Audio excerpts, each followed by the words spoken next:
오늘 이 고난주간 셋째 날 새벽에 말씀으로 은혜 주시기를 바랍니다.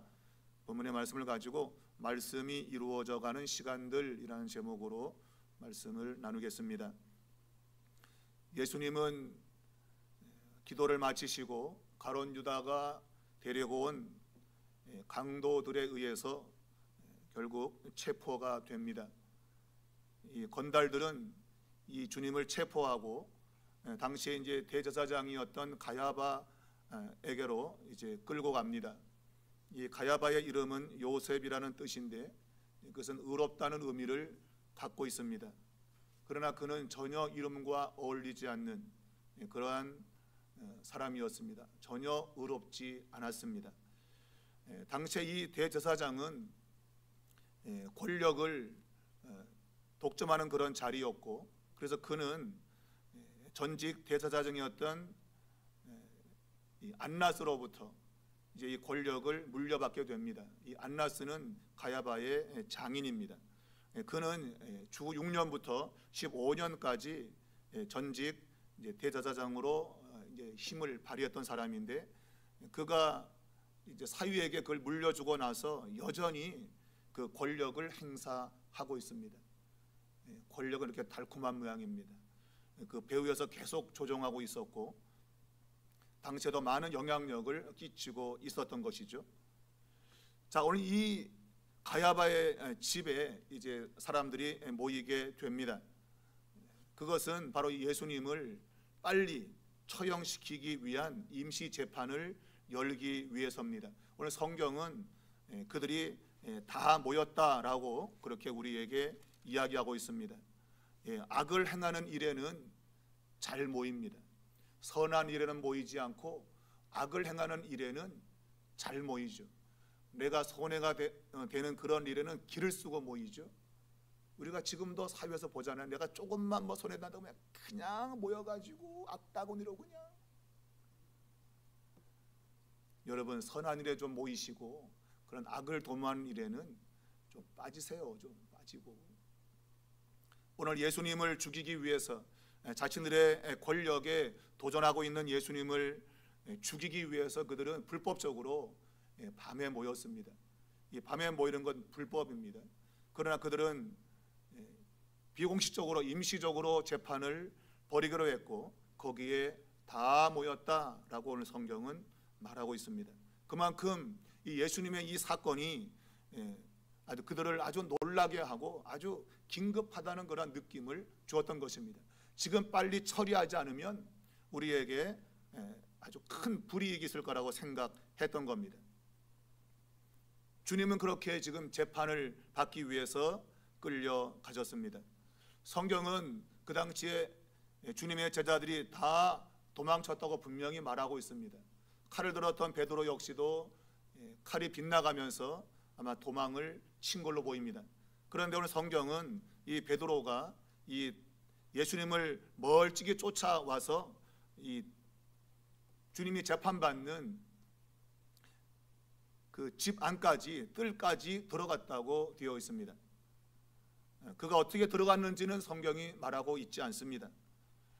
우리가 다른 복음서에 보게 되면 아마 그 요한이라고 하는 사람이 아마 이 당시에 그 집의 사람과 많은 그런 인맥이 있고 그래서 그를 들어보냈다 이렇게 볼만한 그런 구절이 있긴 합니다만은, 그러나 마가복음에서는 그가 어떻게 그 안까지 들어갔는지에 대해서는 말하고 있지 않습니다.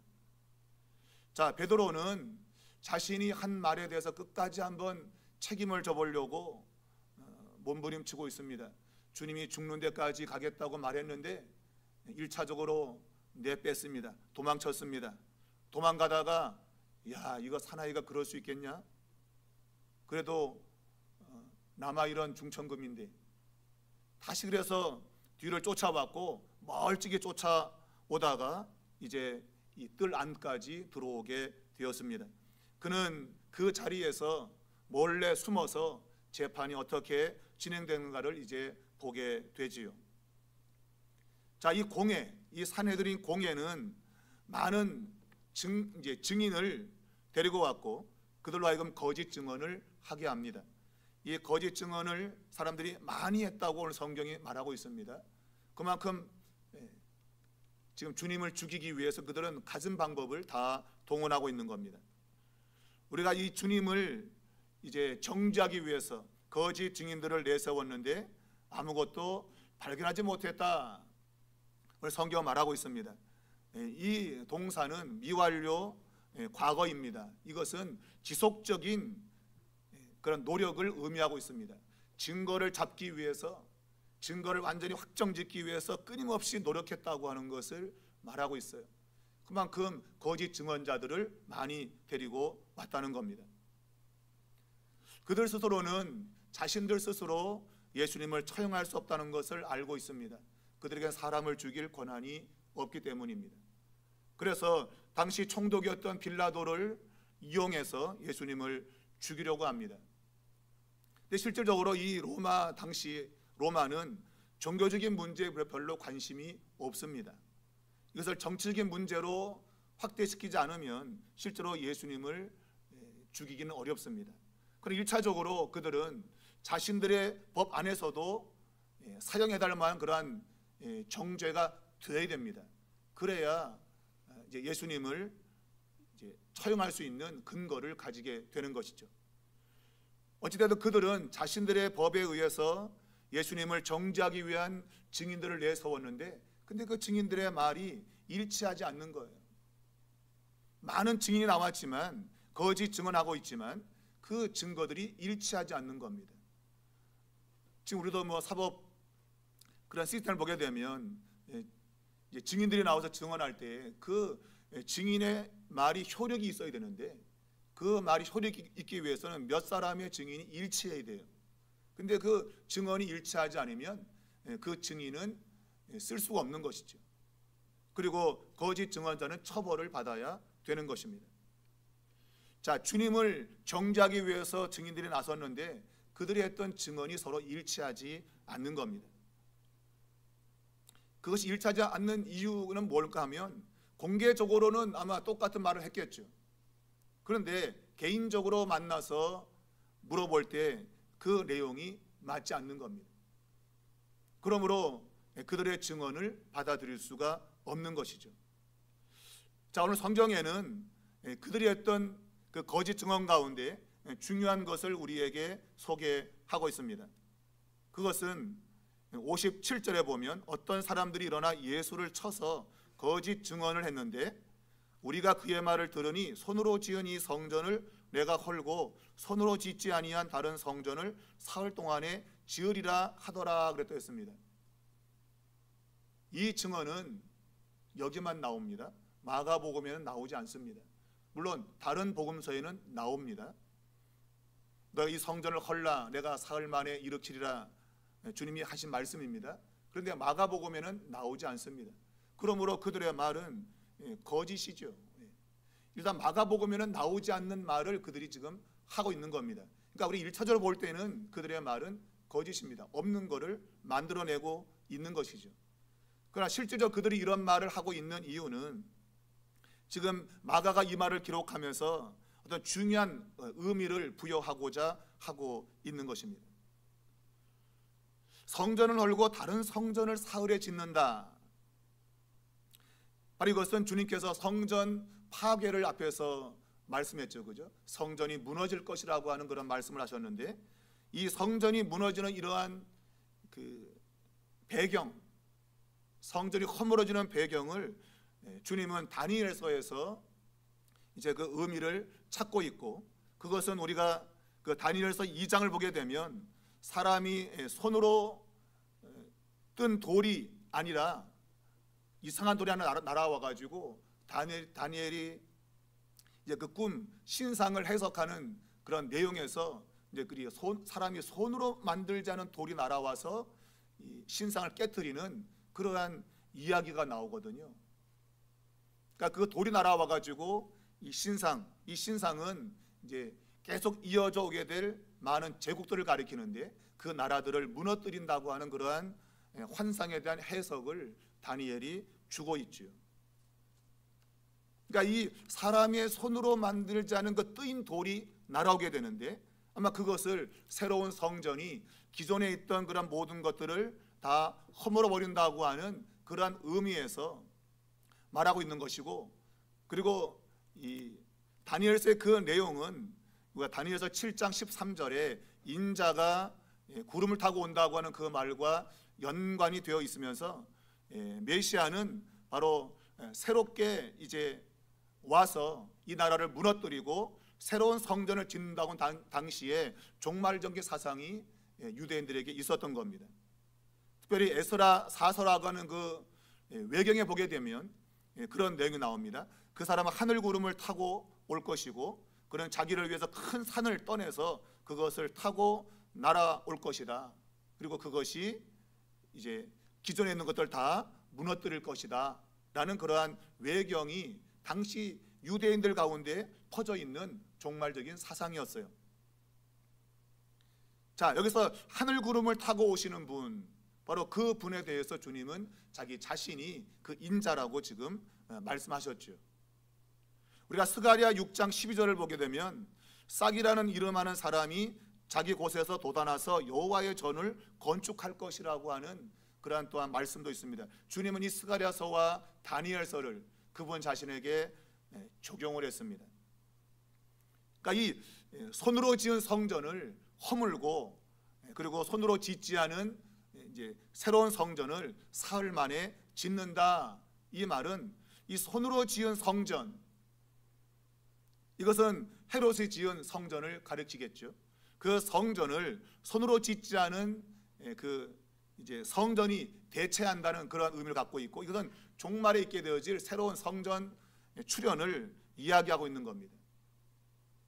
그런데 이 말 속에는 이 성전을 손으로 지었다는 개념, 보통 성경은 우상을 손으로 만들었다는 말로 하고 있죠. 우상은 사람이 손으로 만든 거다. 반대로 손으로 짓자는 것은 영광스러운 신성을 말하고 있어요.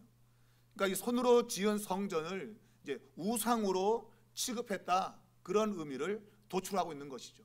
이 성전이 거의 우상처럼 되었다, 그런 말을 이제 이 마가의 손으로 기록을 남기고 있는 겁니다. 마가복음에는 그 내용이 없어요. 근데 마가가 이걸 기록하고 있는 이유는 성전이 거의 우상시 되었다. 그래서 손으로 지은 성전을 없애고 손으로 짓지 않은 더 신령한 뭔가 새로운 성전이 올 거라고 하는 것을 이야기하고 있는 것이죠. 이 말 자체는 예수님이 했다고 지금 사람들이 증언하고 있는데, 그것은 신성 모독이죠. 성전을 우상으로 말하고 있으니 이건 신성 모독이다, 그렇게 말하고 있는 겁니다. 그러니까 이 마가복음에 기록되지 않은 것을 마가가 기록하면서 그의 의도는 맞다, 성전은 우상이다, 사람이 손으로 지은 거다. 그러나 이제 손으로 짓지 아니하는 새로운 성전이 올 것이다.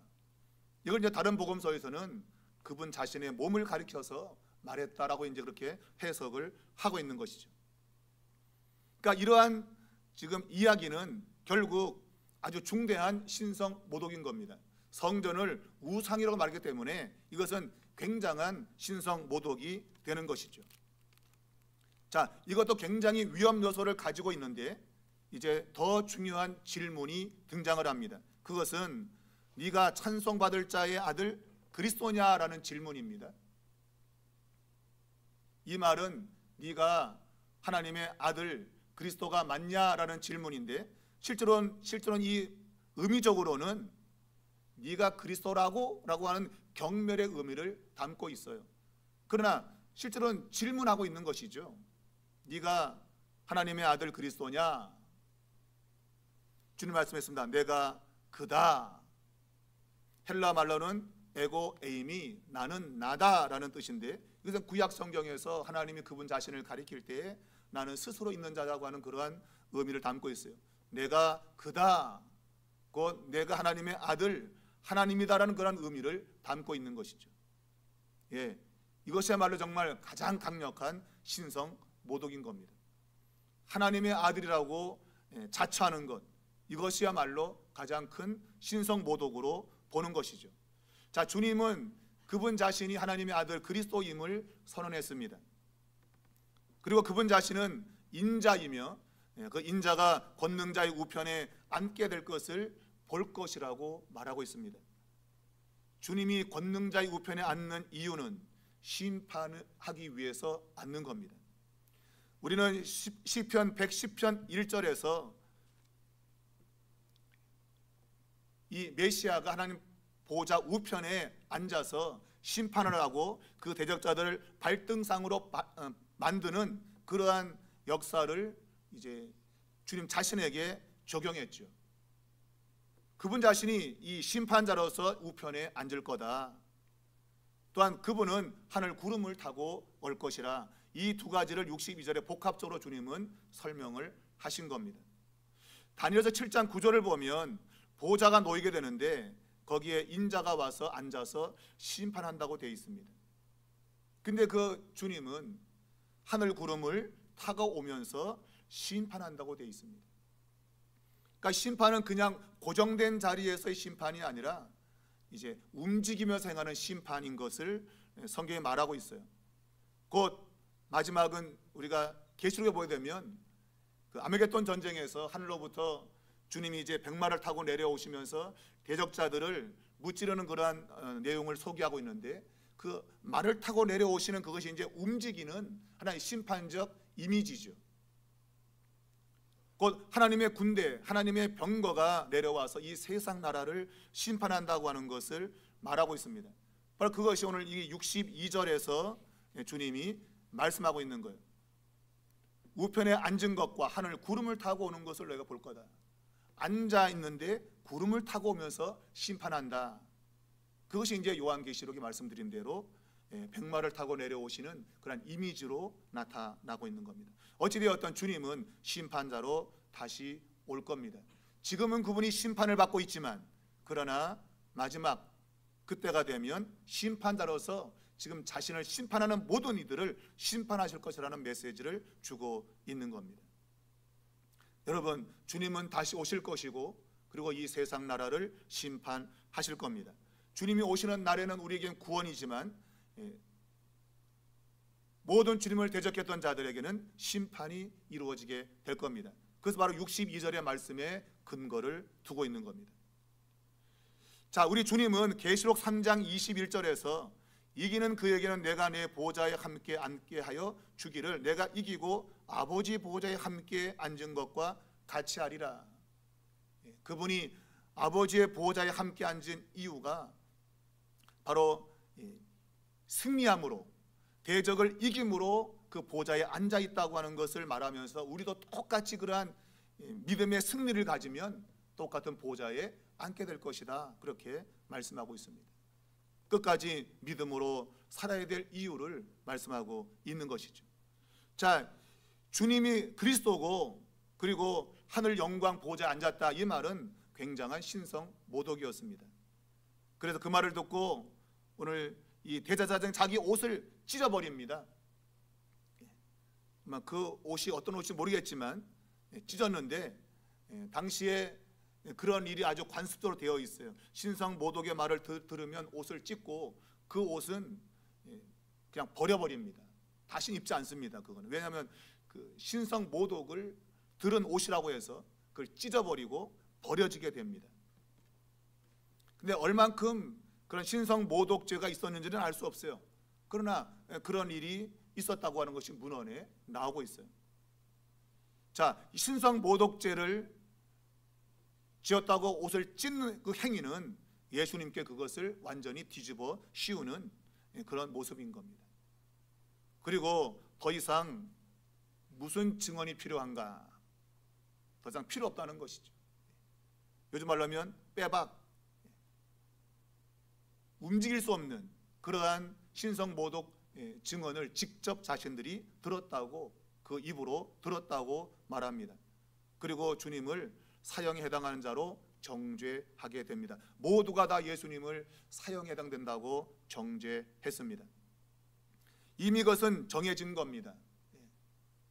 답정너라고 하죠. 답정너. 답은 정해져 있다. 너는 대답만 해. 이거예요. 답정. 이미 예수님을 정죄하기 위해서 다 준비된 겁니다. 이미 그 시나리오는 다 준비되어 있고, 어떤 방법으로도 벗어날 수 없어요. 그래서 모든 사람이 사형이라고 정죄했던 겁니다. 이미 그것은 주님의 말씀이 이루어지고 있는 겁니다. 10장 33절에서 주님 말씀에서 인자가 대제사장들과 서기관들에게 넘기움에 그들이 죽이기로 결의하고 이방인에게 넘길 것이다. 이미 주님은 그걸 말씀했고 그대로 재현되고 있는 것입니다. 이것은 말씀의 성취입니다. 말씀이 이루어져 가고 있는 겁니다. 자, 주님의 그 고난을 조금 마가는 언급하고 있습니다. 그것은 침을 뱉고 얼굴을 가리고 주먹을 치고 선지자 노릇하라라는 것입니다. 짤막한 구절이지만 굉장히 중요한 의미를 가지고 있습니다. 이것은 주님이 이제 앞으로 당하게 될 하나의 고난의 예표적인 행위입니다. 침뱉음을 당하고 주먹으로 치며 선지자 노릇하라. 이제 이것은 빌라도 앞에서 더 처절하게 시행될 겁니다. 어마어마한 고난이 앞을 기다리고 있습니다. 그러나 그것도 그렇지만 이 말 가운데 이 선지자 노릇하라, 이 용어는 매우 중요한 용어입니다. 이미 주님은 말씀하신 것이 이루어져 가고 있습니다. 사람들은 그것을 깨닫지 못합니다. 그리고 선지자 노릇하라고 합니다. 주님의 말씀은 선지자 이상으로 하나님의 아들의 말씀이었습니다. 그 말씀은 지금 진행되고 있는 겁니다. 그대로 지금 하나님의 말씀대로 이루어져 갑니다. 사람들은 그런데 조롱하듯이 선지자 노릇해봐, 선지자 노릇해봐 라고 말하고 있어요. 이미 말씀이 이루어져 가고 있어요. 그런데 선지자 노릇해봐 이러고 있는 것이죠. 그것이 분명한 사건이 바로 베드로가 주님을 3번 부인하는 사건과 맞물려 있습니다. 자, 베드로는 그 시간에 뜰 안에 있었습니다. 그는 추웠는지 불을 쬐고 거기에 같이 있었습니다. 그때 한 여종이 그를 힐끗 쳐다보았습니다. 성경은 보았다는 말로 하고 있는데 이것은 한번 힐끗 본 겁니다. 그런데 범상치 않은 인물로 생각되었고 그리고 주목해서 보았습니다. 처음에 대충 봤는데 딱 보는 순간 저 얼굴 이상한데 그거 다시 본 겁니다. 성경은 보고 주목하여 이르되 라고 되어 있습니다. 본 것이 2번입니다. 한 번 힐끗 보고 2번째 자세히 찬찬히 뜯어보았습니다. 그 얼굴을 말이죠. 그리고 그 여종이 말하기를 너가 예수와 함께 있던 자다 라고 말했습니다. 그때 베드로가 알지 못한다고 단호하게 부인합니다. 여러분, 이 베드로의 입에서 예수님의 말이 한 번도 나오지 않습니다. 나는 그를 알지 못한다. 그를 알지 못한다. 분명히 예수님인데 예수님 이름을 전혀 그 입에 담지 않습니다. 이건 철저하게 자기 방어적인 모습입니다. 내 입에서 예수라는 말이 나오면 그래도 뭐 들은 것이 있겠구나라는 그러한 가능이 있기 때문에 이름도 모르나, 나는 이름도 몰라, 성도 몰라. 그래서 그 입에서 예수란 말이 한마디도 안 나옵니다. 철저한 자기 방어입니다. 알지 못한다고 단호하게 부인하고 성경은 앞들로 나갔다고 되어 있습니다. 그런데 다른 사본에 의하면 그때 닭이 한번 울었다고 되어 있습니다. 그리고 다시 그 요정이 베드로를 향해서 같은 도당이다, 분명하다라고 다시금 그 여자가 다시 말합니다. 다시 2번 말합니다. 그런데 또 다시 부인했습니다. 그러자 마지막 3번째, 곁에 선 사람들이 이제는 떼거지로 베드로에게 너도 갈릴리 사람이니 참으로 그 도당이다 라고 더 구체적으로 말합니다. 너 갈릴리 사람이다, 꼬라지 보니까 행색이나 말투가 갈릴리 사람이다. 더 강한 증거를 대고 있는 것이죠. 그랬더니 3번째는 저주하며 맹세하며 이 사람을 알지 못한다. 가장 강한 부정을 한 겁니다. 저주하며 맹세했다. 만일 내가 이 사람 알면 내 손에 장을 지져, 뭐 그런 거예요. 그러니까 저주가 나한테 임할 거다. 동시에 예수님에게도 저주를 했다고 보는 것이죠. 베드로는 한 번도 그 입에서 예수라는 그 이름을 말하지 않습니다. 예수를 부인하고 있는 베드로, 이 세 번째 강하게 부정했을 때에 성경은 달기 곧 두 번째 울더라 그랬습니다.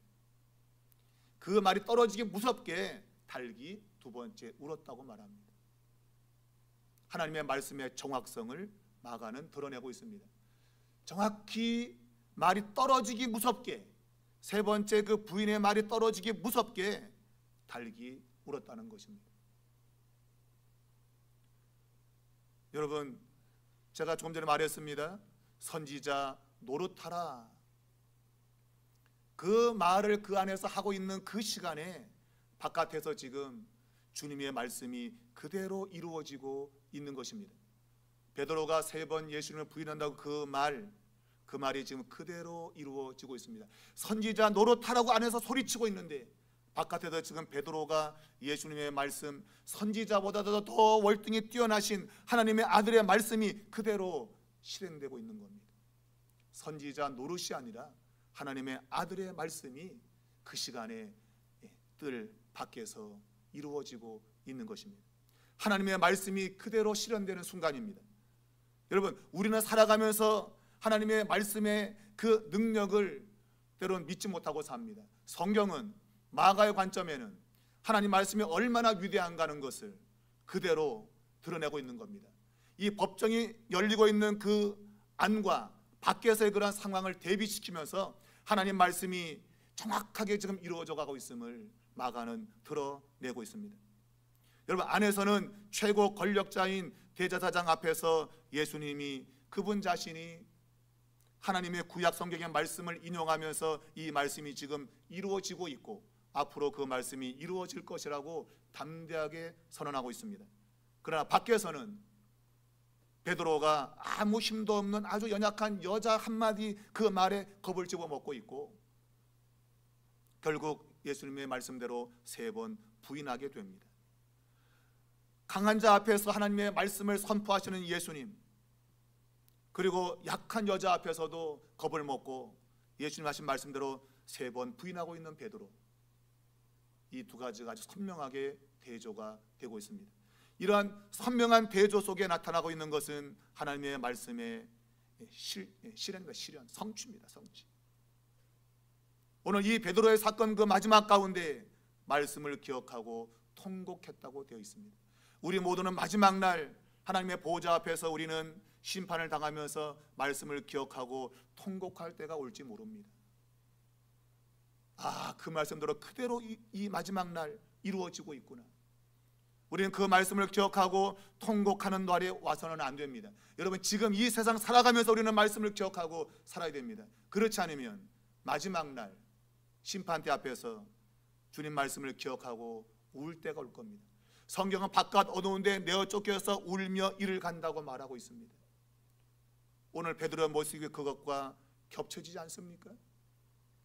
참 감사하게도 베드로는 회복이 됩니다. 여러분, 이것이 은혜입니다. 우리의 힘으로는 도무지 구원될 수 없음을 베드로의 모습에서 우리는 선명하게 봅니다. 우리 모두는 바깥 어두운데 내어 쫓겨야 될 팔자인지 모릅니다. 그런데 주님이 결국 베드로를 구원하십니다. 세 번 부인했던 베드로를 구원하십니다. 우리가 그 은혜를 정말 잊으면 안 됩니다. 우리는 베드로와 똑같이 다 예수를 부인하고 살 때가 많습니다. 말씀을 등한시하고 내 멋대로 살다가 결국은 말씀이 적용되어서 고통당하는 그런 현실 속에 또다시 주님을 부르짖을 때에 주께서 우리를 도와주지 않습니까, 여러분? 그런 삶을 많이 경험하고 있는 우리들입니다. 뭔가 잘나서 우리가 하나님의 은혜 받는 거 아니잖아요. 참 못하는 건 투성인데 그래서 주님의 이름을 불렀더니 주님이 우리를 도와주지 않습니까? 여러분, 그것이 바로 십자가의 은혜인 것입니다.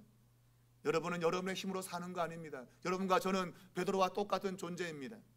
아무 힘없는 여자 앞에서도 겁을 먹고 그저 내 살기 위해서 발버둥 치는 그러한 존재에 불과한데, 그런데 우리 주님이 이러한 우리들을 불쌍히 여기고 구원의 길로 인도해 간다고 하는 것, 여러분 감사하시기 바랍니다. 다시금 강조합니다. 여러분, 이 말씀이 실현되어 가는 것을 우리는 분명히 목도해야 됩니다. 하나님 말씀대로 이루어져 가는구나. 그리고 그 말씀을 내가 지금 기억하고 마지막 날 심판대 앞에서 말씀이 기억나도 통곡하는 그런 일이 없어야겠다. 지금 말씀을 기억하고 지금 말씀에 순종하고 살자. 이것이 이번 고난주간을 보내면서 우리의 마음에 결단이 되면 좋겠습니다.